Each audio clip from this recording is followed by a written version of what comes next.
Hi guys, gagawa tayo ng kakaibang recipe dahil may banana ang ating pancake. Ayan, 1 cup fresh milk.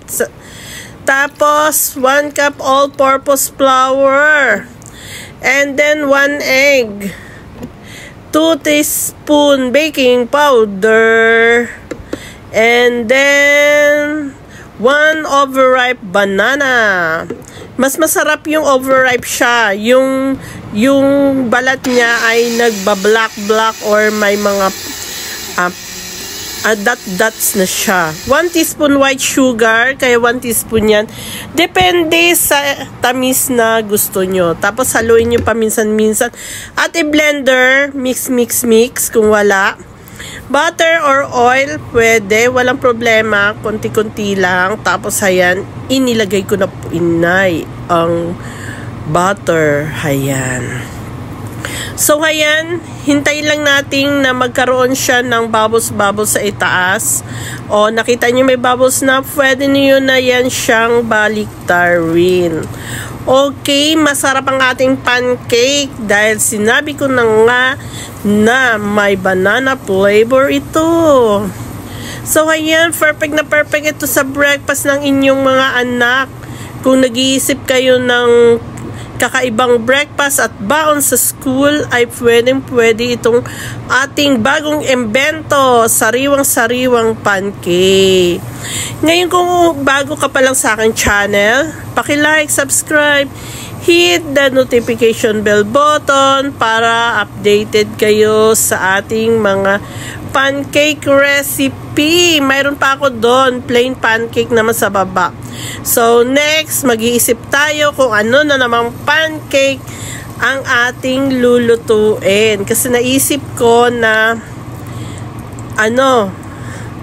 kailangan ko nang gumawa ng mga madadali at hindi mahihirap na mga lutuin. Naisip ko yung mga easy na lang para madali at hindi na ako mahihirapang mag-isip pa.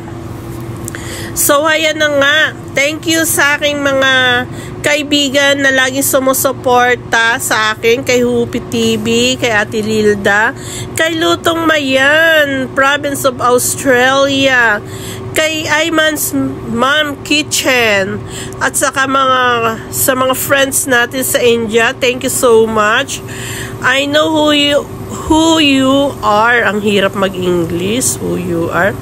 Ayan, nakikita niyo yung bubbles. Ayun. Pag may ganun na, pwede na baliktarin. Thank you sa lahat ng mga friends. Maraming salamat sa suporta nyo sa aking munting channel. Kahit na tayo ay hindi naman kasarapang maggawa, ay nandyan pa rin kayo. Pero sabi ng asawa ko, masarap naman yung gawa ko eh. Okay na yun. Pwedeng oil. Walang problema. Basta't yung hindi natutulog. Yung gamit ko na yan, olive oil yan. Medyo mahal ang olive oil, kaya pwedeng vegetable oil, canola oil, lahat ng oil ay pwede. So, ayan na nga. Kapag sana ay may natutunan kayo sa aking mga pinaggagawa. Okay? Alam kong magaling na kayo mag-pancake.